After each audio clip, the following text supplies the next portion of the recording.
This is an R tutorial. Got 2 minutes? Learn some statistical programming in R. How to put things together in R. See, paste, collapse, and the outer function. The R language has things called atomic units, a single number, a single character string, a single logical value.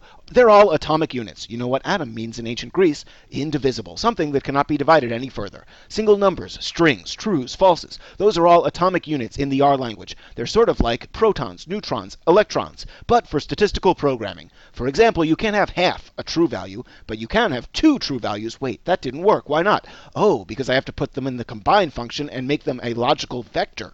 Gnarly. That's taken two atomic elements and combine them into a vector. How about we make a character vector with the combine function? All right. So this is an atomic unit. So is this. So is this. Save that character vector into the variable x, which makes x a character vector of length 3. X is not an atomic element because it could be divided into 3 atomic strings. Now put them into the paste function, and what happens? It pastes the first string with the first element of the vector x, the first string with the second element of the vector x, and the first string with the third element of the vector x. Look at that result. It's still a vector of length 3. Wild. But wait, question from the audience. Anthony, I want to combine all of those into a single string. Well, why didn't you say so? Add the collapse parameter to the paste command. You can either cram them all together like that, or you can put some space or other alphanumeric characters in between them. But look, now these 3 strings have been combined into 1 string, and we're back to our comfortable atomic world.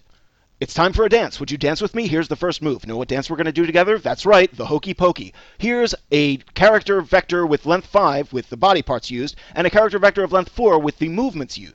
The outer function takes 2 vectors in the first 2 parameters and combines all of them using a function you specify in the third parameter. If the function specified, in this case paste, requires any parameters of its own, you can add those starting at parameter 4. And look at that! All 20 dance steps for the hokey pokey in a matrix with every combination of all the character vectors' body parts and the character vector movement together. If you want it to be a vector, you can just wrap it in the as.character function. Like this. You've been a great dance partner. This has been a work of R.